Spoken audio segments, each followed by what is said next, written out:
How's the market for web and email security, and what kind of opportunities do you see in this market?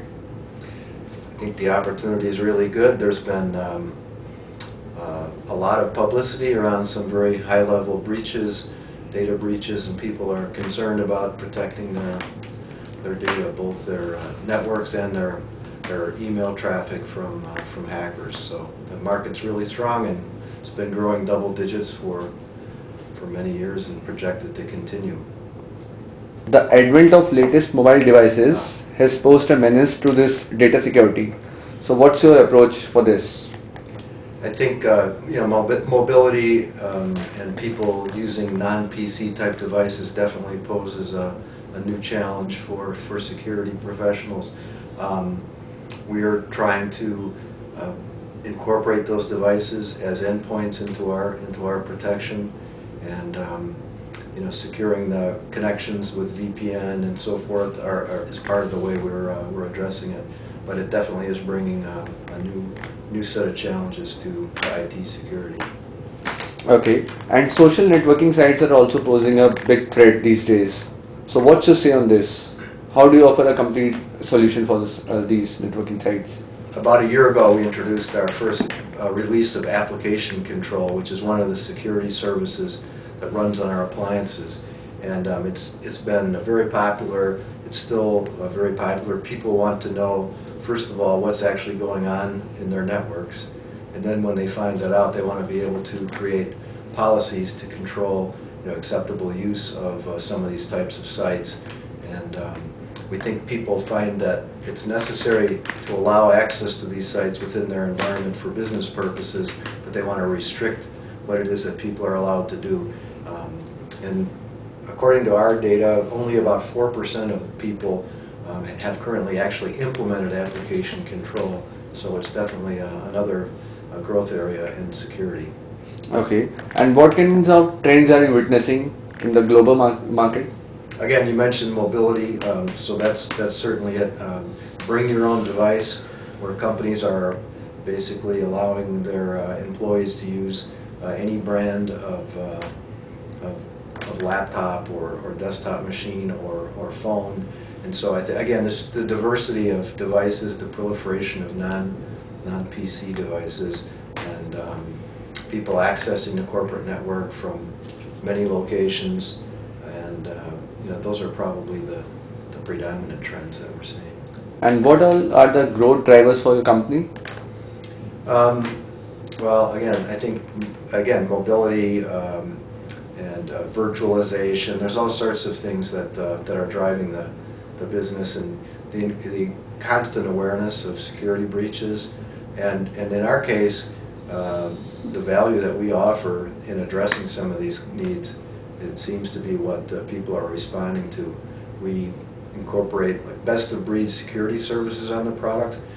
We leading antivirus, leading spam, leading web blocker technology from companies that excel in those specific fields, and integrating all those onto our appliance at a practical price point is what people are responding to for us. And do you think SMEs and SMBs are more prone to these security breaches than corporates? Well, typically SMBs don't have dedicated IT staff, or they might, but a small staff.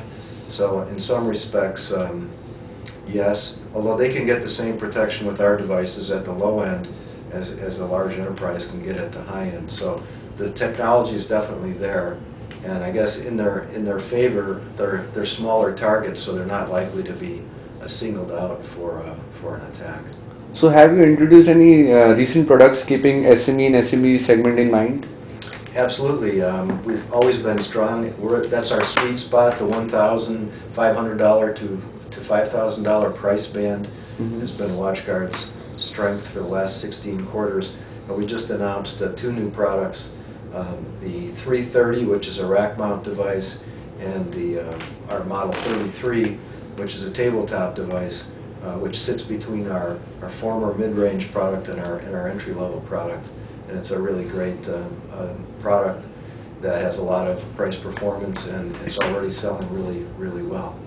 And what kind of preparedness level have you seen among the enterprise segment when it comes to data security?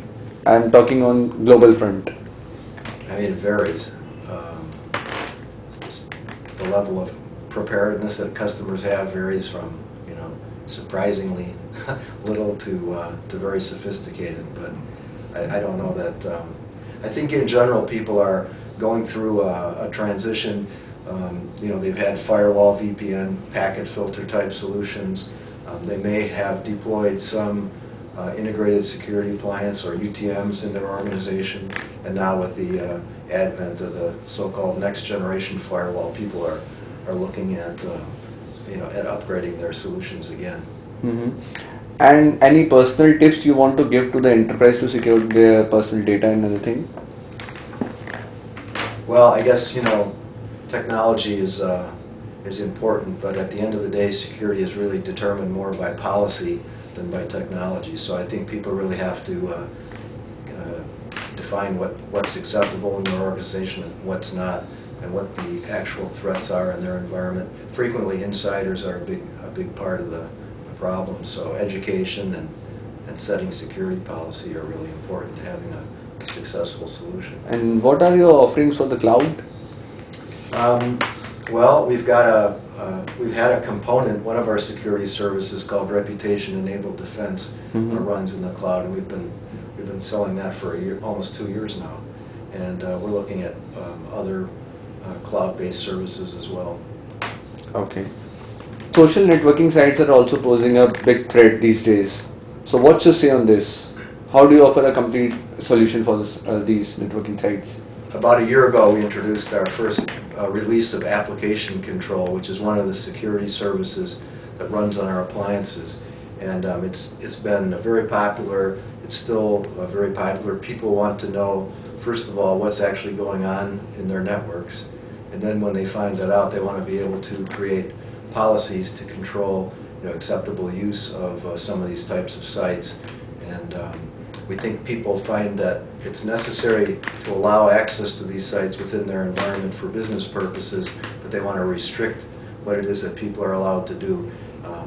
And according to our data, only about 4% of people have currently actually implemented application control, so it's definitely another growth area in security. Okay. And what kinds of trends are you witnessing in the global market? Again, you mentioned mobility, so that's certainly it.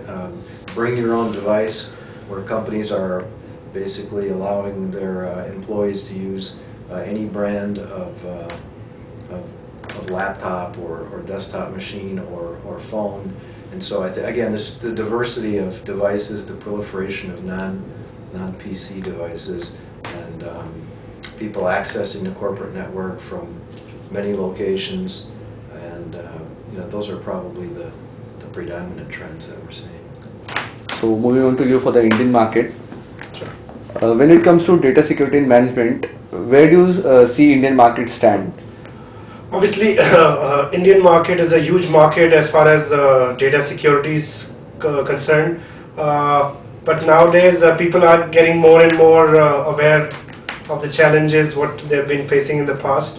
And in the times to come, I think so more and more people will be equipped with the security solutions which we have to offer, for getting their network secured and the data secured. And how is the consumer behavior pattern regarding the data security? Would you just elaborate in a sense? Like what are the growth drivers? Basically, is there any demand from the consumer end, or is it all about the pushing a product in the market? Yeah, obviously, consumers who are securing networks, or you're looking after the networks, they do have a demand. Obviously, it varies from vertical to vertical. For example, banking, finance sectors are more more concerned about their securities rather than the SMBs or the small networks. So obviously it depends upon vertical to vertical, but in the times to come, I'm sure even the SMB market will be more cautious, for their networks, and I'm sure they'll also opt for UTM. Okay, and how do you see the potential of India market in pushing a product? India has been, we have, last 2 years have been pretty good for us. We've managed to grow double digit for the last 2 consecutive years, and I'm sure in the times to come, we'll do even better. So that's what my take would be on the Indian market. And how many channel partners do you have? In India, we have around 40 odd dedicated partners who've been doing business consistently with us. Otherwise, we have over 100, around 110 partners who have been doing some other business, with us. And are you doing any partner program for them so as to increase their profitability? Sure. We have something called the WSP program. That's the Watchguard Secure Partner Program, which basically, gives them opportunity of getting back-end rebates along with the front-end rebates what already they get. So in that we have 3 levels of partnership. The topmost is called the expert, then the professional, and the associate. So based on their expertise and based on their revenue targets, what we offer them, they get back-end rebates for that. Apart from that, we also have introduced incentive schemes for the sales guys. That is, say per box, we give some incentive schemes in form of coupons or cash awards. That is one. Apart from that, we've been organizing technical training, hands-on training for our channel community in the past, and on the 27th, our technical trainer he's traveling to India, and then we have a 3-city training program which is in Delhi, Ahmedabad, and Mumbai. Okay. And what is the big focus for a company when it comes to India market? Obviously, India has been a growing market in the last 2 years. Management has got a focus over India. Our headcounts have been increasing in India. Prior to 3 years back, we were only managing out of 2-3 people in India, but now we have a force in all the 4 corners. That's we have our guys in North. That's in Delhi, Mumbai, Chennai, and Kolkata. And I'm sure in the years to come it will further increase. Okay. And what kind of market share are you anticipating? Per se, India, we have a market share of around 19%.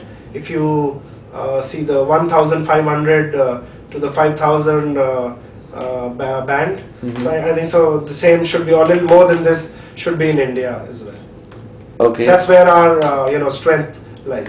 Okay. And are you taking some initiative to shift your focus to the upcountry market as well? Yes, of course.